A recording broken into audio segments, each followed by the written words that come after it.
إن الحمد لله نحمده ونستعينه ونستغفره ونؤمن به ونتوكل عليه ونعوذ بالله من شرور أنفسنا ومن سيئات أعمالنا من يهده الله فلا مضل له ومن يضلله فلا هادي له وأشهد أن لا إله إلا الله وحده لا شريك له وأشهد أن محمدا عبده ورسوله أما بعد فإن خير الحديث كتاب الله وخير الهدي هدي محمد صلى الله عليه وسلم وشر الأمور محدثاتها فإن كل محدثة بدعة وكل بدعة ضلالة وكل ضلالة في النار أما بعد فأعوذ بالله السميع العليم من الشيطان الرجيم من همزه ونفخه ونفسه بسم الله الرحمن الرحيم إن الله يدافع عن الذين آمنوا إن الله لا يحب كل خوان كفور أذن للذين يقاتلون بأنهم ظلموا وإن الله على نصرهم لقدير الذين أخرجوا من ديارهم بغير حق إلا أن يقولوا ربنا الله ولولا دفع الله الناس بعضهم ببعض لهدمت صوامع وبيع وصلوات ومساجد يذكر فيها اسم الله كثيرا ولينصرن الله من ينصره إن الله قوي عزيز الذين إن مكناهم في الأرض أقاموا الصلاة وآتوا الزكاة وأمروا بالمعروف ونهوا عن المنكر ولله عاقبة الأمور.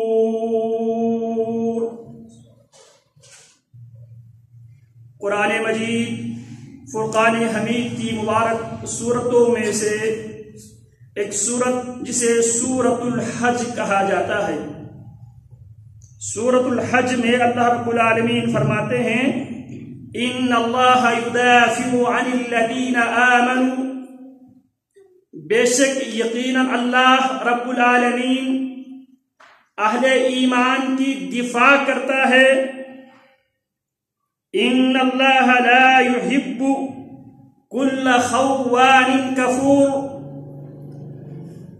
بے شک اللہ رب العالمین ہر خائن اور ہر ناشکرا سے اللہ رب العالمین محبت نہیں کرتا، اللہ ایسے لوگوں کو پسند نہیں کرتا.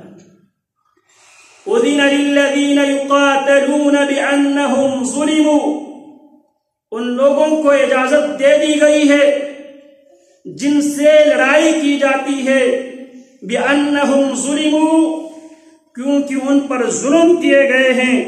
وَإِنَّ اللَّهَ عَلَى نَصْرِهِمْ لَقَدِيرٌ، بے شک اللہ رب العالمین ان کی مدد کرنے پر قادر ہے.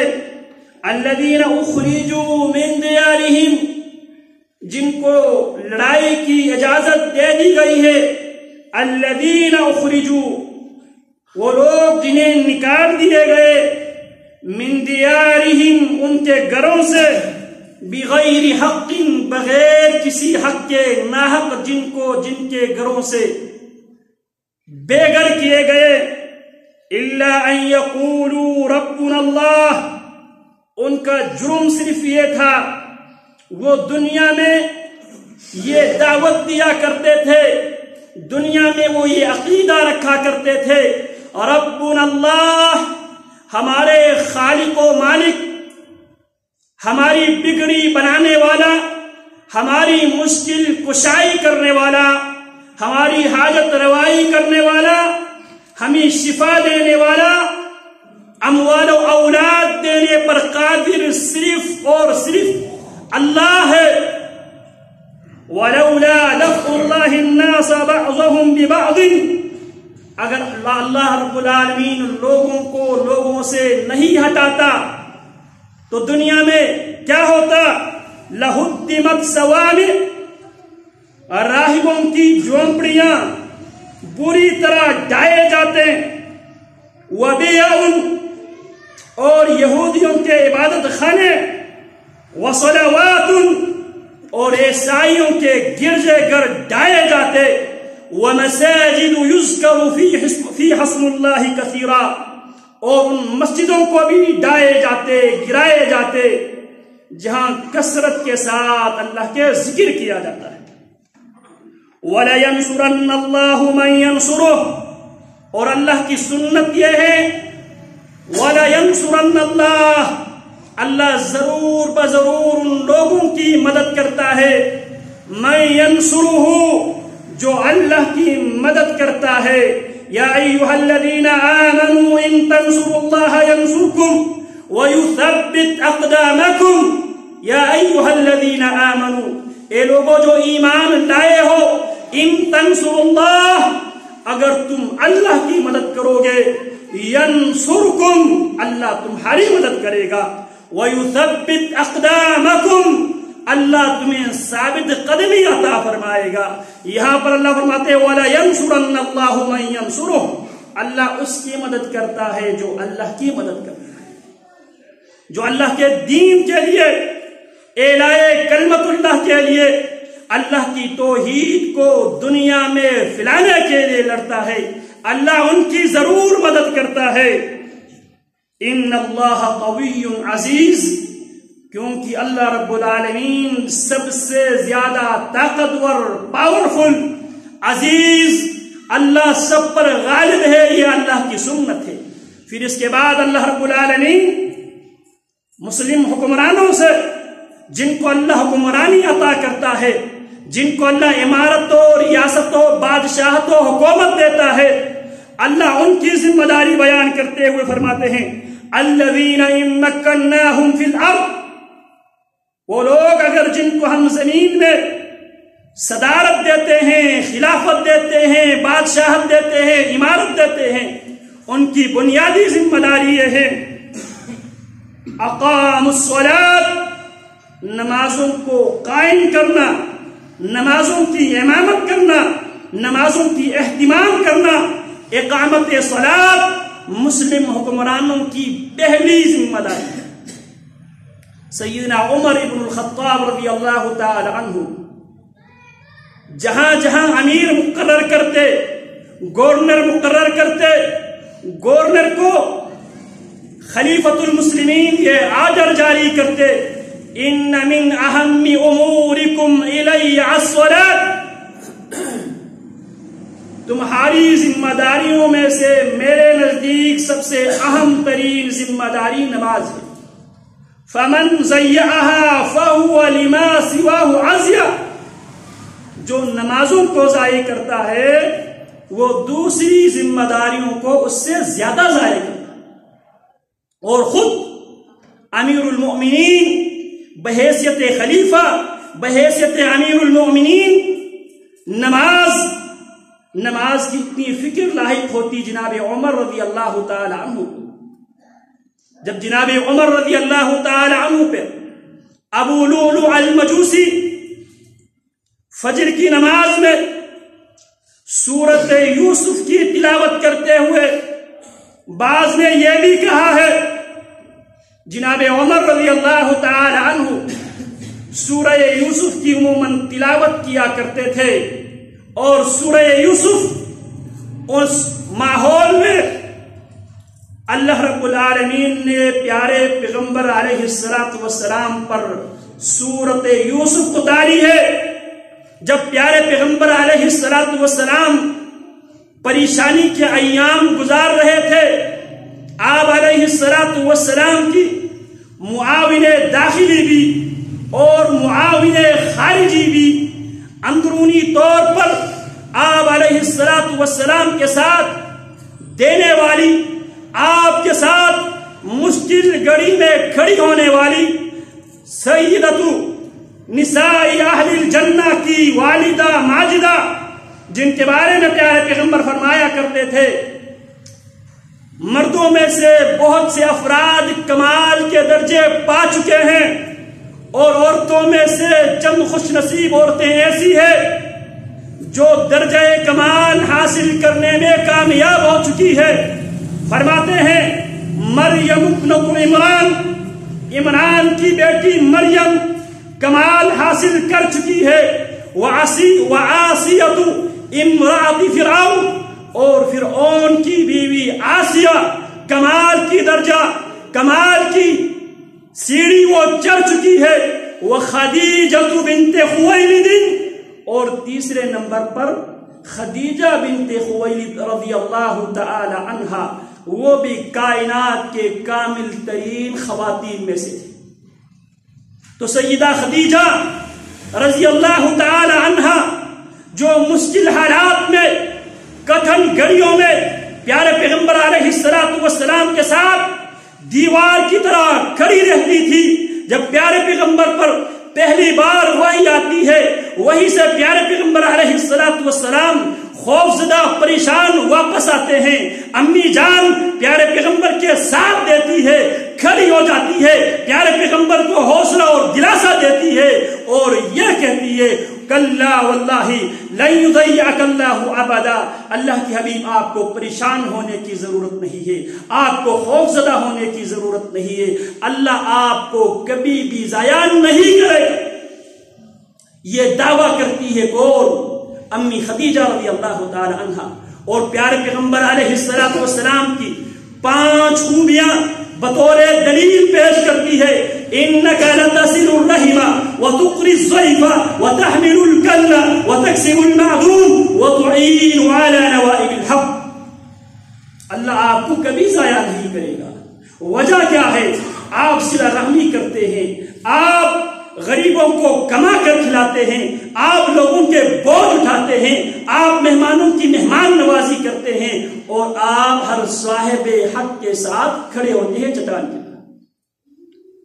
ایک طرف معاون داخلی سیدہ خدیجہ رضی اللہ تعالی عنہا اس دنیا سے وفات پاتی ہے، اور دوسری طرف بیرونی طور پہ پیارے پیغمبر علیہ السلام کے دفاع کرنے والے پیارے پیغمبر کے معاون جناب ابو طالب وفات پاتے ہیں، اور ان دونوں کی وفات کے بعد مشرکین مکہ بھی پیارے پیغمبر علیہ السلام پہ بہت زیادہ ظلم کرتے ہیں۔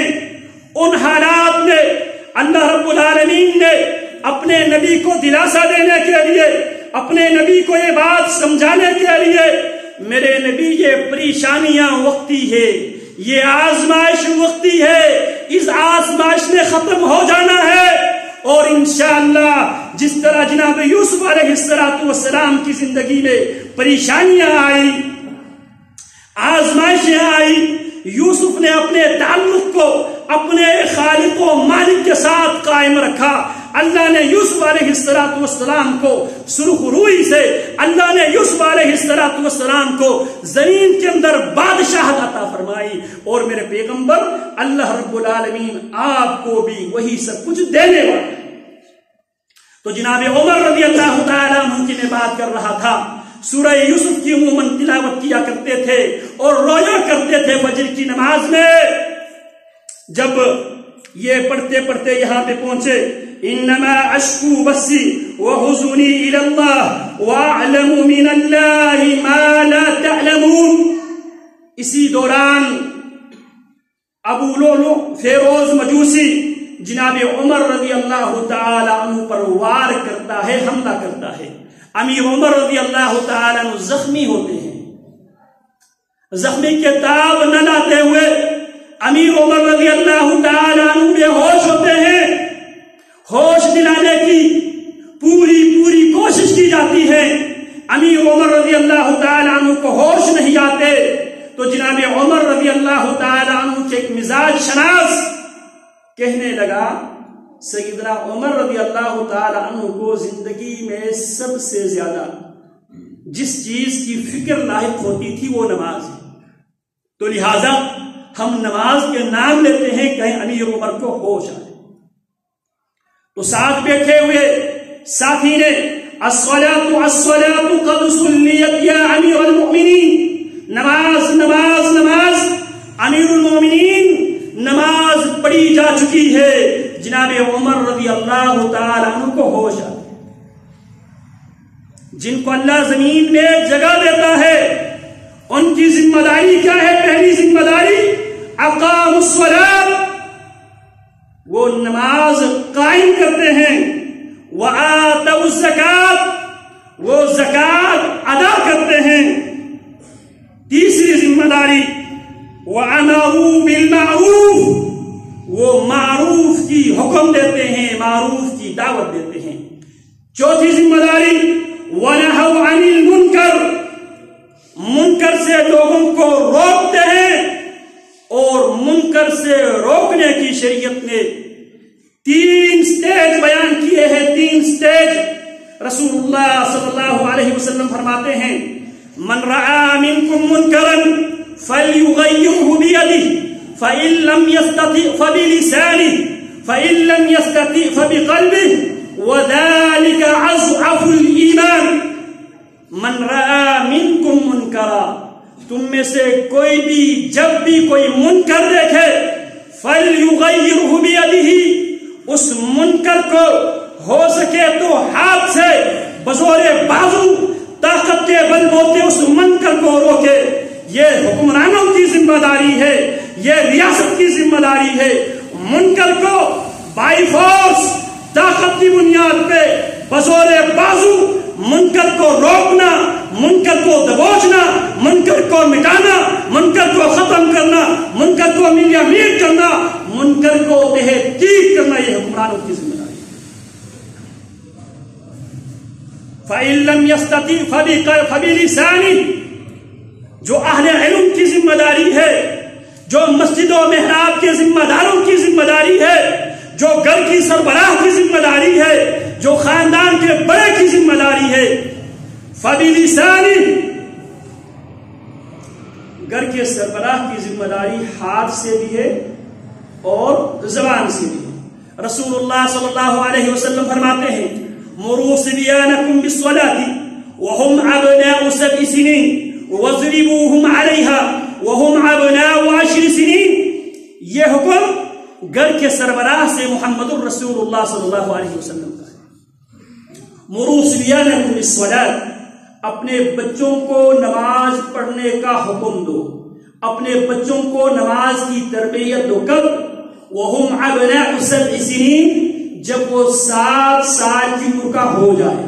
وَاضْرِبُوهُمْ عَلَيْهَا وَهُمْ أَبْنَاءُ 10 سنين، اور 10 سال کی عمر میں اگر وہ نماز پڑھنے میں کوتاہی کرے تو ان کو مارو، ان کو سزا دو. رسول اللہ صلی اللہ علیہ وسلم نے منکر کو روکنے کی 3 طریقے بیان کیے.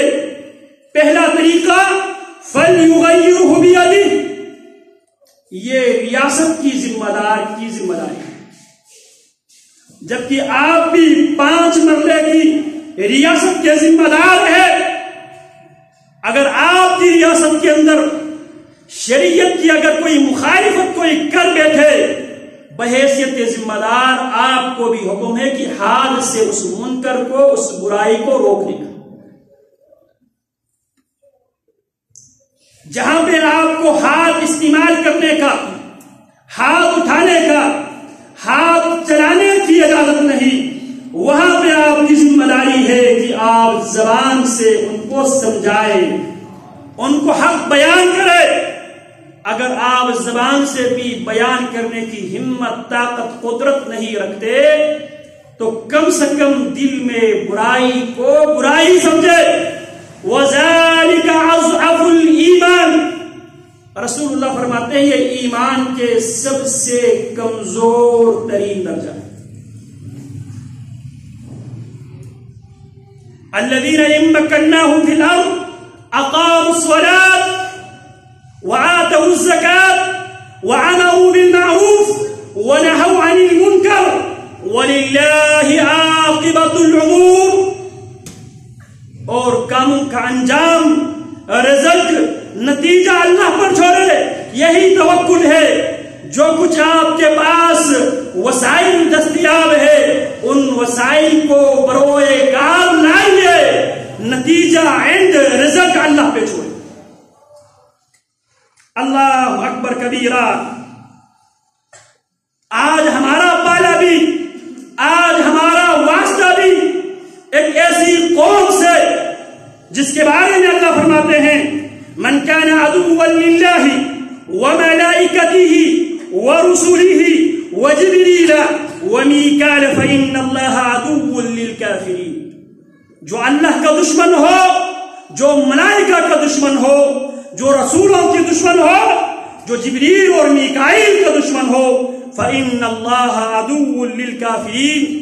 جو اللہ کا دشمن ہے وہ کافر ہے، جو ملائکہ کا دشمن ہے وہ کافر ہے، جو رسولوں کے دشمن ہے وہ کافر ہے، جو جبریل کا دشمن ہے کافر ہے، میکائیل کا دشمن ہے، میکائیل کا دشمن ہے وہ کافر ہے، اور جو کافر ہے وہ اللہ کا دشمن ہے. آج ہمارا بھی ہر آدمی، ہر درد دل رکھنے والا، ہر بیوی بچہ رکھنے والا، بہنیں اور مائیں رکھنے والا انسان آج کل انتہائی کربناک، دردناک مرحلے سے ہم گزر رہے ہیں. اللہ اکبر کبیرہ. اس گھڑی میں ہم صرف وہی جملے زبان پہ لاتے ہیں. محمد الرسول اللہ صلی اللہ علیہ وسلم کی سنت بھی یہی ہے. پیارے پیغمبر علیہ السلام کے صاحبزادے جناب ابراہیم بن محمد الرسول اللہ صلی اللہ علیہ وسلم، جناب رسول اللہ صلی اللہ علیہ وسلم کے گود سے ان کی روح نکلتی ہے. محمد الرسول اللہ صلی اللہ علیہ وسلم کی کیفیت کیا تھی؟ آج وہی کیفیت ایک درد دل رکھنے والے مسلمان کی وہ کیفیت بنی ہوئی ہے. اگر وہ مسلمان ہے، اگر وہ مومن ہے، کیونکہ رسول اللہ صلی اللہ علیہ وسلم نے فرمایا ترى المؤمنین فی توادهم وتراحمهم كمثل الجسد الواحد اذا اشتكى منه عضو تداعى له سائر الجسد بالسهر والحمى. پیارے پیغمبر فرماتے ہیں مومن کی آپس کی مثال ترى المؤمنین فی توادهم وتعاطفهم وتراحمهم كمثل الجسد الواحد إذا اشتكى منها عضو تداعى له سائر الجسد بالسهر والحمى. رسول اللہ صلی اللہ علیہ وسلم کی اس ارشاد گرامی کی روشنی میں ہر آدمی اپنے ایمان کا جائزہ لے. کیا میں اس حدیث کی روشنی میں مومنین کے صف میں کھڑا ہوں یا کافرین کے صف میں کھڑا ہوں؟ پیارے پیغمبر کیا فرماتے ہیں ترى المؤمنین فی توادهم وتعاطفهم وتراحمهم. میرے پیغمبر جو بھی مومن ہوگا، مومن کو آپ اس حال میں پائے گا ترى المؤمنین فی توادهم، آپس میں محبت میں، وتعاطفهم، آپس میں ایک دوسرے کے ساتھ شفقت، مودت، نرمی، وتعاطفهم وتراحمهم، ایک دوسرے کے ساتھ مہربانی کرنے میں. میرے پیغمبر آپ مومن کو اس حال میں پائے گا کجسد الواحد، ایک جسم کے مانند آپ مومن کو پائے گا. اذا اشتكى منها عضو، جس طرح جسم کے کسی حصے پہ کوئی تکلیف انسان محسوس کرتا ہے تداعى له سائر الجسد بالسهر والحمى، پورا جسم اس درد کو محسوس کرتا ہے، رات بیداری میں گزارتا ہے. تداعى له سائر الجسم بالسهر والحمى. پیارے پیغمبر فرماتے ہیں جسم کی کسی اعضاء میں اگر کوئی تکلیف ہو جائے، رات پر انسان کو نیند نہیں آتی اور پورا جسم اس تکلیف کو محسوس کرتا. المؤمن للمؤمن كالبنيان يشد بعضه بعضا. مومن کے لیے اس دیوار کی مانند ہے. اس دیوار کی ایک اینٹ دوسری اینٹ کو مضبوط کر دے. اللہ اکبر کبیرہ. آج ہمارا پالا اس لعنتی قوم سے من لعنہ اللہ، جن پر اللہ نے لعنت کی ہے، جو اللہ کے غضب کے مستحق ہوئے ہیں. وجعل منهم القردة والخنازير وعبد الطاغوت. اللہ نے ان بد نصیبوں میں اللہ نے کسی کو خنزیر کی شکل میں تبدیل کر دیا ہے، کسی کو اللہ نے بندر بنا.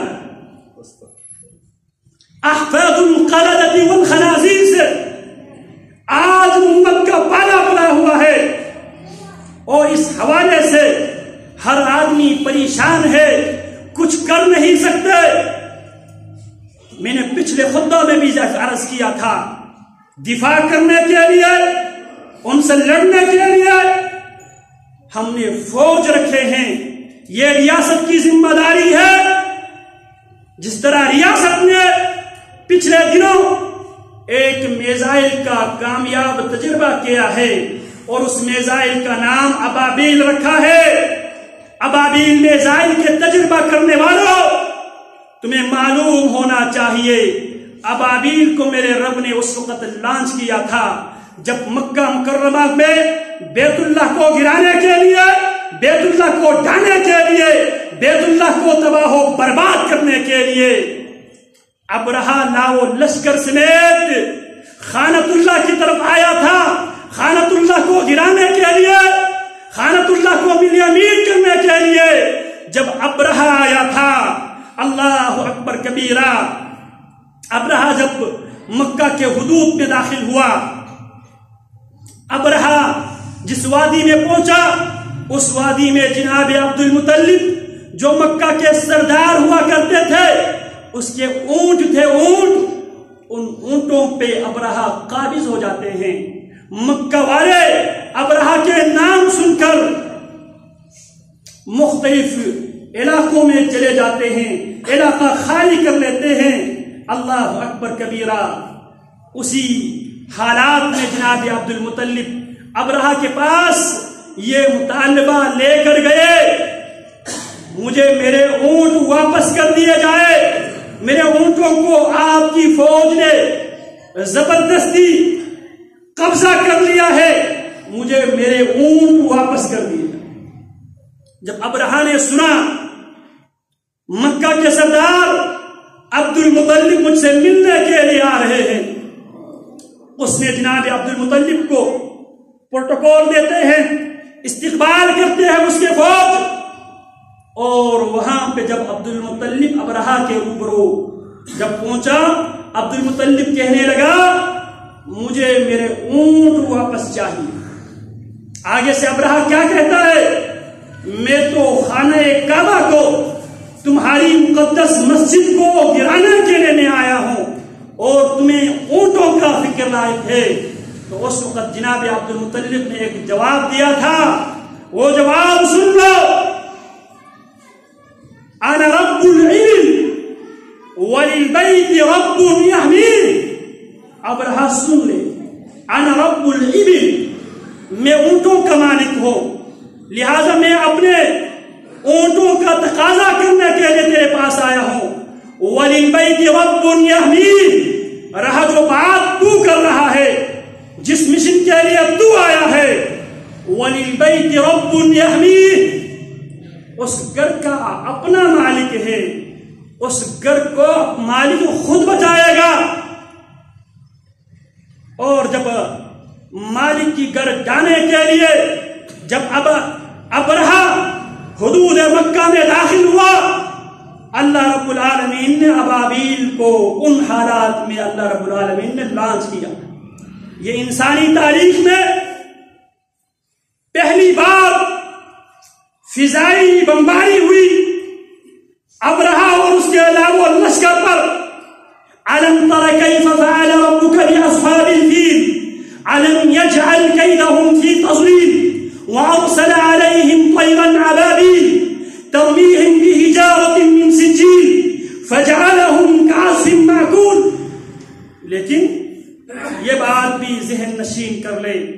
آج ہم بھی دعا کرتے ہیں اللہ یہودیوں پہ ابابیل اتارے. یاد رکھو محمد الرسول اللہ کی بعثت کے بعد اللہ رب العالمین نے عذاب کے طریقہ کار تبدیل کر چکا ہے. پہلے اللہ رب العالمین ابابیل سے کام لیتے تھے, ہواؤں سے کام لیتے تھے, مچھروں سے کام لیتے تھے, زلزلوں اور چیل سے کام لیتے تھے. لیکن محمد الرسول اللہ صلی اللہ علیہ وسلم کی بعثت کے بعد اللہ نے طریقہ عذاب اللہ رب العالمین نے تبدیل کر دیا ہے. قاتلوہم يعذبهم الله بأيديكم ويخزيهم وينصركم عليهم ويشفي صدور قوم مؤمنين. عذاب کا طریقہ کار اللہ نے تبدیل کر دیا.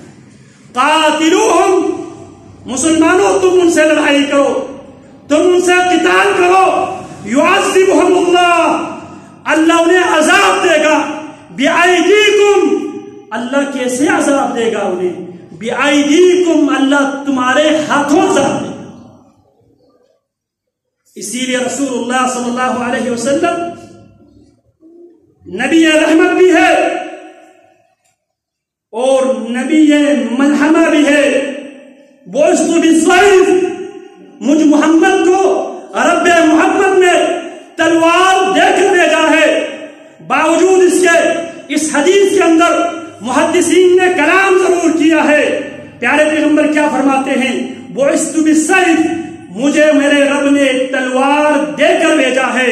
وَجُعِلَ رِزْقِي تَحْتَ ظِلِّ رُمْحِي وَجُعِلَ الذِّلَّةُ وَالصِّغَارُ عَلَى مَنْ خَالَفَ أَمْرِي مَنْ تَشَبَّهَ بِقَوْمٍ فَهُوَ مِنْهُمْ. میرے رب نے مجھے تلوار دے کر بھیجا ہے. میرے رب نے میری معیشت, میری اکانومی, میرے رب نے میرے نیزے کے سائے میں رکھا. اور تاریخ یہ بتاتی ہے, بظاہر یہ بات وزنی معلوم ہوتی ہے, جنگ و جدال کسی مسئلے کا حل نہیں ہے, جنگ تباہی لے کر آتی ہے. لیکن اگر حقیقت کی دنیا میں اگر دیکھا جائے, جو قوم ہمیشہ جنگوں میں رہی ہے, معاشی طور پر بھی وہ قوم مضبوط رہی ہے, وہ قوم دنیا میں غالب رہی ہے, وہ قوم دنیا کو لیڈ کرتی رہی ہے. اگر یقین نہ آئیے تو ذرا 1200 سال کی مسلمانوں کی تاریخ دیکھ. اور آج کی دنیا میں بھی جو لوگ جنگوں میں ہے, جو لوگ آج بھی میدانوں میں ہے, آج بھی وہ ترقی یافتہ بھی ہے, آج بھی وہ پاور بھی ہے. امریکہ نے آج تک کوئی جنگ بندی نہیں کی, اسرائیل نے آج تک کوئی جنگ بندی نہیں کی. وہ دونوں ہر گزرتے دن کے ساتھ ہمیں پاورفل دکھائی دیتے ہیں, کیونکہ وہ جنگوں میں ہے. جنگ عظیم دوم, جنگ عظیم اول میں جرمنی, جاپان, کوریا, یہ قومیں جنگیں لڑ چکی ہے. اور دنیا میں مضبوط معاشی اگر کوئی کنٹری ہے تو ہمیں یہی قومیں دکھائی دیتے ہیں جو جنگوں میں ہے. اور رسول اللہ صلی اللہ علیہ وسلم نے بھی اپنی معیشیت, اکانومی, وَجُعِلَ رِزْقِي تَحْتَ ظِلِّ رُمْحِي, میرے رب نے میری معیشت, میرے رب نے میرے نیزے کے سائے میں رکھا ہے. وَجُعِلَ الذِّلَّةُ وَالصِّغَارُ عَلَى مَنْ خَالَفَ أَمْرِي, ذلت اور رسوائی میرے رب نے ان افراد کے مقدر میں لکھ دی ہے جو میرے حکم کی روگردانی کرتے ہیں, میرے حکم کی عدولی کرتے ہیں. آج اگر ہم ذلیل ہے, آج اگر ہم خوار ہے, ہر گزرتے دن کے ساتھ ہم بستیوں کی ذلتوں کی دلدل میں, ہم دنستے چلے جا رہے ہیں۔ بنیادی وجہ یہ ہے، قرآن مجید میں اللہ رب العالمین نے سب سے زیادہ جس قوم کو ڈسکس کیا ہے وہ قوم یہود ہے۔ قوم یہود کی کرتوتوں کو اللہ نے گن گن کے بیان کیا ہے، ان کی سیاہ کارناموں کو بیان کیا ہے، اور ہمیں یہ آئینہ دکھایا ہے۔ یہ لوگ فضیلت والی قوم سے نکل کر مغضوب علیہ اگر بنی ہے، ان حرکتوں کی بنیاد پر وہ مغضوب علیہم کی ڈگری حاصل کر چکی۔ آج انتہائی افسوس کے ساتھ ہماری زندگی میں آنے والے شب و روز، لیل و نہار، ہمارے کردار و گفتار، ہمارے معاملات، ہمارے لین دین پیارے پیغمبر علیہ السلام سے کوسوں دور اور یہودیوں کے زیادہ نزدیک دکھائی دیتا ہے۔ اسی لیے اللہ رب العالمین نے اس مغضوب علیہم جن کے راستے پہ چلنے سے، جن کے رویے اختیار کرنے سے، جن کے طرز زندگی، طرز معیشت، طرز معاملات، طرز زندگی سے ہر نماز میں ہم پناہ مانگتے ہیں، ہم اسی قوم کے طرز معیشت بھی ان کی، طرز زندگی بھی ان کی، ساری وہ بیماریاں جن بیماریوں میں وہ مبتلا تھے، آج امت انہی بیماریوں میں مبتلا ہے۔ تب جا کے اللہ رب العالمین نے اس بدتر ترین قوم کو جو دنیا میں در بدر پھر رہی تھی، جو قرآن فرماتے ہیں لا يقاتلونكم جميعا الا في قرى محصنة او من وراء جدور بعثهم بينهم شديد تحسبهم جميعا وقلوبهم شتى الا بحبل من الناس، جو جب بھی دنیا میں وہ جیے ہیں لوگوں کی پناہ میں، کبھی کس کی سرپرستی میں، کبھی کس کی سرپرستی میں جو لوگ جیے ہیں، جن پر وَضُرِبَتْ عَلَيْهِمُ الذِّلَّةُ وَالْمَسْكَنَةُ، جن پر ذلت مسلط کر دی گئی، جن پر غربت مسلط کر دی گئی، محتاجی مسلط کر دی گئی، آج وہ قوم پوری امت کی ناک میں دم کر کے وجہ ہم ان کے طرز عمل اختیار کر چکے ہیں۔ ہم اپنی شریعت سے، اپنی ثقافت سے، اپنے تہذیب و تمدن سے ہم بہت دور ہو چکے ہیں، اور یہی بیماری دیکھتے ہوئے حکیم الامت نے بیماری کی تشخیص کرتے ہوئے کہا تھا وضع میں ہو تم نصارا تو تمدن میں حروف، یہ وہ مسلمان ہے جنہیں دیکھ کے شرمائے یہود۔ اور اس کا حل یہ بیان کیا تھا حکیم الامت نے، آج تجھ کو بتاتا ہوں تقدیر امم کیا ہے، آج تجھ کو بتاتا ہوں تقدیر امم کیا ہے۔ شمشیر و ثنا اول، طاؤس و رباب آخر۔ جب قوم، جب ملت تیر اور تلوار کے ساتھ میدانوں کو آباد کرتے ہیں، وہ قومیں دنیا میں حکمران بنتی ہے، دنیا کو وہ رول کرتی ہے، اور جب قوم طاؤس و رباب پہ آ جاتے ہیں، شراب و شباب کی لت جب قوموں کو پڑ جاتی ہے تو اقبال کیا کہتا ہے، آج تجھ کو بتاتا ہوں تقدیر امم کیا ہے۔ شمشیر و ثنا اول، طاؤس و رباب۔ طاؤس و رباب قوموں کی ذلت، قوموں کی رسوائی، قوموں کی آزادی اور قوموں کی معیشت طاؤس و رباب کے ذریعے ختم ہو جاتی ہے۔ سیدنا ابو بکر رضی اللہ تعالیٰ عنہ جب خلیفہ مقرر ہوئے، اس وقت بھی مسلمان انتہائی پریشان تھے، مختلف چیلنجز مسلمان فیس کر رہے تھے۔ ان حالات میں صدیق امت نے حل یہ بیان کیا، ایھا الناس فإنی قد ولیت علیکم ولست بخیرکم فإن احسنت فأعینونی وإن اسأت فقومونی، الصدق امانہ والكذب خیانہ والضعیف فیکم قوی عندی حتى أرد له حقه إن شاء الله، والقوي فيكم ضعيف عندي حتى آخذ الحق منه إن شاء الله. لا يدع قوم على الجهاد في سبيل الله إلا ضربهم الله بالذل، ولا تشيع الفاحشة في قوم قط إلا عمهم الله بالبلاء. أطيعوني ما أطعت الله ورسوله فإن عصيت فلا طاعة لي عليكم. صدیق اکبر فرماتے ہیں خلیفہ منتخب ہوتے ہی دنیا کو پیغام دیتے ہیں، جو دنیا دیکھ رہی تھی محمد الرسول اللہ صلی اللہ علیہ وسلم کے دنیا سے رخصت ہونے کے بعد اب مسلمان ختم ہو جائیں گے، مسلمانوں کو آسانی سے ہم کچل کے رکھ دیں گے. جو لوگ یہ سوچ رہے تھے ان کو صدیق اکبر رسول اللہ صلی اللہ علیہ وسلم کے منبر و محراب سے پیغام دیتے ہیں، ایھا الناس انی فإنی قد ولیت علیکم، لوگوں مجھے تمہاری ذمہ دار، تمہارے ولی امر، تمہارے خلیفہ مقرر کیا گیا ہے. اور صدیق اکبر کی عاجزی اور انکساری کا یہ عالم ہے، ولست بخیرکم، میں تم میں سے بہتر نہیں ہوں.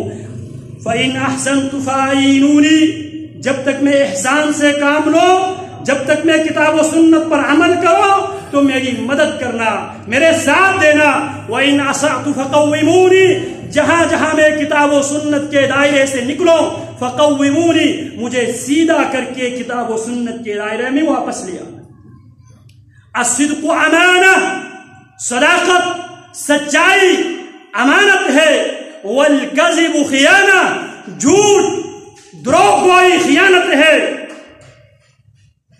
پھر کائنات کے لوگوں کو یہ پیغام دیتے ہیں، والضعیف فیکم قوی عندی، جو مسلمانوں کو کمزور سمجھ بیٹھے ہیں وہ کان کھول کر صدیق اکبر کا اعلان سن لے.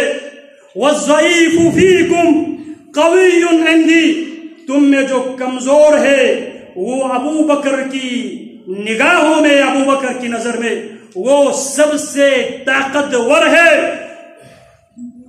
والقوی فیکم ضعیف عندی، جو اپنے آپ کو طاقتور سمجھ بیٹھے ہیں وہ ابو بکر کی نگاہوں میں، ابو بکر کی نظر میں، ابو بکر کے عزم و حوصلے کے راستے میں وہ کمزور ہے. اور ابو بکر رضی اللہ تعالی عنہ نے ان ظالموں کو ان کی اوقات یاد دلائے.